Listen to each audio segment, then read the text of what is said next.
All right, you see the thumbnail, you see the title. Let's jump right into it on the potential recession that is ahead and a fair warning to all of my investors. And this is by no means a doom and gloom.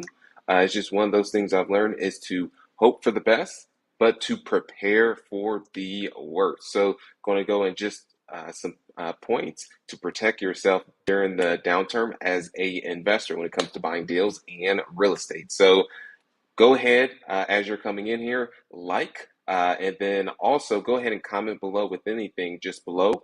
Would enjoy hearing from you is, are you still buying in today's market or are you sitting on the sidelines? So first, the point I wanted to go into when it comes to this is inflation is getting higher. And we just saw from the recent CPI report, which is the Consumer Price Index, that inflation did go up, and it was for the month of June, but it ended up coming out in July. And one of the key by the Fed, Jerome Powell, and how this all affects us is his main goal, and he's made this very clear that is he wants the address the main issue and the problem being inflation.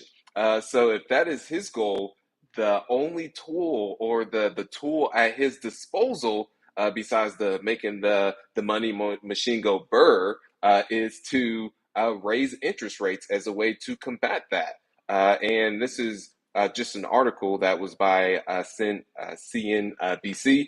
I'm not CNBC. It sounds a little weird when I say that because I'm not too much when it comes to the media and everything. And who knows what news is right and who knows what news is wrong nowadays. You always got to do your additional research, even on top of that research. But as you see here, going through this, it says Powell vows to prevent inflation from taking hold in the U.S. for the long run.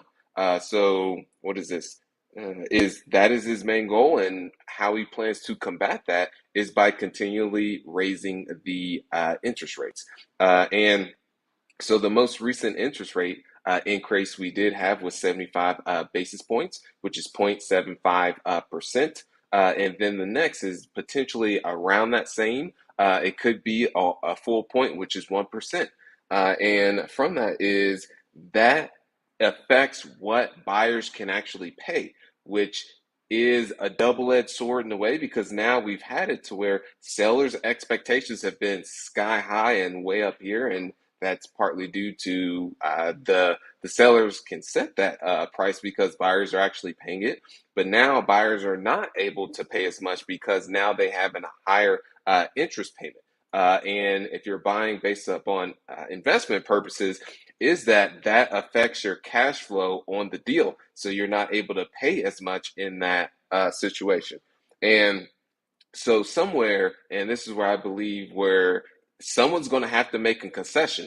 Either it's going to have to be the buyers to continually pay more, or the sellers to start to lower their expectations. We're going to have to see how that shakes out. I believe that sellers are going to have to start coming down because buyers have continually still came up to those expectations, and things will start to shift to a buyer's market. Not entirely as what was experienced in 2008, 2009, 2010, where it was really a buyer's market. But there will be a small correction. That's just my personal opinion when it comes to that. And also with the other investors that I've spoken with. And this also varies upon different sectors and niches within real estate because you've got industrial, you've got retail, you've got malls, which has been hit pretty hard. And you've got multifamily, you got single family, which I've been speaking with agents, and they've said they've experienced I would say quite a bit of them. And of course, this is market dependent, but they've seen a slowdown as well, to where they will formally go to their buyer and say, "Hey, this is the list price right now. You're going to have to offer over that." And then there was multiple parties that were bidding it up too. But now there's also properties are starting to sit on the market a little bit longer, and I'm seeing it as even I drive through neighborhoods, properties sitting longer, and then also the grass not being cut too, and then also more showings I see as I'm driving past those houses. I see a showing every other on that same one. So that's just a prime example. But what's great about multifamily as an example is that as inflation goes up, is inflation affects rents because that gradually goes up as well. So that is one of the reasons why it's good to be in real estate and also specifically multifamily because as prices go up, rents go up with that as well. So it's a way to hedge against inflation. So that's the first point I did want to make. And anyone who's currently on here live, go ahead and comment with any questions that you happen to have. Drop those in the chat. And towards the end, we'll answer any questions that you happen to have. But appreciate you all so much. So let's jump into the next point, which is uncertainty. And there's quite a bit of uncertainty with where the economy is actually going. One person that I actually enjoy following when it comes to macroeconomics, and this is something I really enjoyed just over the past year, is understanding things on a macro level from an economy basis. Like, what is the GDP? Okay, what is what are bonds? And also, guys, what are interest rates? Why? And then all these different things, and that the Fed uses the interest rates, raising those as a way to basically not stimulate the economy, but to end up slowing the economy down as a way to combat inflation. So just learning all these different tools, that way you can be ahead of the curve when you're actually investing. So from that is learn that during these specific times as people start to contract, and that's an opportunity for you, especially you have the cash that's available. But I did want to show you one of the things from Ray Dalio that he really goes into a great example of understanding the economy. And one of his books that he actually has is Principles. But more so, I enjoy his higher level macros, and but is one of the things that he goes into is that the market is in cycles, such as, let's say, whether you're in stocks, whether you're in crypto, whether in real estate, that when, and Warren Buffett says this, is that when those are fearful, that's the best time to be greedy. And when people are greedy, that's the best time to be fearful. But it's easier said than done most of the time, because when you actually have all that fear experience, let's say in the stocks or let's say crypto, that's been hit pretty hard as an example, is that people are very fearful, but that's the prime example of the best time to invest in. This goes when the pandemic and the cerveza virus came around, and you guys know what I mean by the beer bug. I'm just using different words in that to replace exactly the word 'cause it's YouTube friendly. But when that happened, is stocks ended up going down, crypto ended up going down, and then in real estate, people were very uncertain what was going to happen at that point in time. And then the following year, that's when things really ended up shooting up. So it's the same thing, and this is that the not only is it the market goes in cycles like this, as Ray Dalio says, is a lot of this is driven by actually human nature.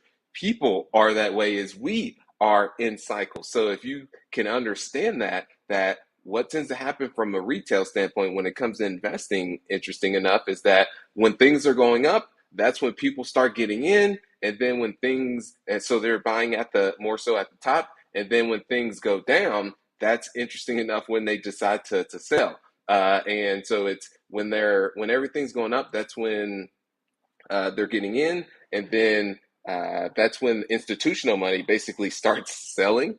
The let's say the smart investors start selling from that, and not a knock against anyone, but is that, and then once they sell, things start to go down, and then that's when retail ends up selling. So the small investors, they end up selling, so selling at the bottom, and then that's when smart money ends up coming in, and it all happens over again. So that's one of the things that Ray Dalio really goes into, is just understanding human nature when it comes to that side. So I did want to share that. And then the other point I want to mention, go ahead and just jump into some chats before I go into that, and appreciate everyone so much. All right, so here we go. Certainly, Sterling, you're biding your time, waiting to pounce on opportunities. Yes, that is by Clutch and Stick. Yeah, and that's just one of the things I've learned from others, and those who I help or they want my feedback, they want coaching or mentoring in their investing journey, and they say that it's been tough in this market. I don't know what to do. Is that I mean, do they're trying to figure out because they haven't bought any deals. And what I've learned from people even further ahead than myself is that there's been dry spells that they had, and these are people. I've been about a decade in the industry, and these people have been 2, 3 decades, and they said they've had their dry spells to where they didn't buy anything. But then when they started buying, they really started buying. And that's more so when the market ended up shifting in their favor and they were ready in that situation. So, and then also I provide my context is to get off social media if you can, or if you're on social media, do not pay attention to others because you'll see other people buying deals and you're thinking you're missing out. But who knows? It's likely that they overpaid for that deal. Who knows the exact details? It could have been years that they were working to actually buy that. And so that's one thing is just one is knowing that it just takes time and being patient, easier said than done, of course. And then secondly, on top of that, is not getting bogged out into what others are doing and then feeling that, okay, all these people are closing these deals. I need to close deals. And then you end up getting yourself in the bad one. All right. Okay, perfect. And then we got Norberto Garcia. Hopefully, I pronounced that correctly. Will this be available for later viewing? Yes, it will. Appreciate you for being so much on the live. Right. So let's go ahead and jump into the last point that I wanted to mention. I always like to get in and get out. That way, you all get your content, and because there we go. So just sticking to the fundamentals when it comes to investing, which is these four principles that I like, is buying right, financing right, buying in good to great locations, which is not buying in the hood. I can say that because I was from the hood. Either way, you can say that. But and then last but not least is managing right. And what I mean by buying right, I'll give an example, is not overpaying for a property. And this was one property that formerly had overpaid for it and ended up coming back and biting me in the ass, for lack of better words. But is this is it? This is in Indianapolis, 50-unit apartment complex. We'll go ahead and just give a nice little drive-by on this bad boy. All right, or bad girl, however you want to go about that. So yeah, this is the property, 50 units, of which was communicating with the owner. They were not as motivated to sell their property, and from that is that should have been the first indicator there, is they were open to selling the property. It just happened to be that their son, they wanted to pass the property on to their son, but their son didn't want anything to do with it. So that's when they said, yeah, I mean, I'd go ahead and sell. There wasn't a true motivation.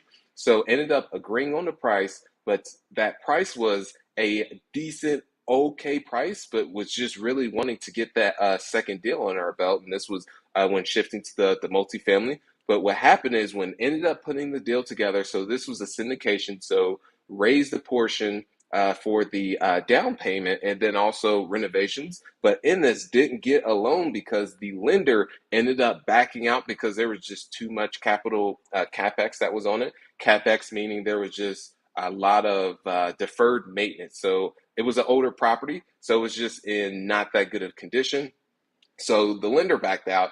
That should have that should have been a sign in itself, but kept on moving forward with the deal. So had to raise $1.4 million cash for it, and needed to have that cash in the bank when showing up to closing. So, but what happened was the deal was too tight on the numbers to where wasn't able to raise enough money to take care of the improvements, because if would have raised that money to take care of the improvements, the it would have affected the investors' returns, which it would have really not been a good deal in that case. So and the thought process was, okay, go ahead and take this out of cash flow instead of raising it up front. You guys, please listen to this. If there's anything that you get away from what I'm saying, and this was one mistake that I heard so many others people make, and then I still ended up making the mistake myself, and it hurt. I wouldn't say it hurt, but it was just one of those that it stung just a little bit. So please listen to this, jot it down, make notes.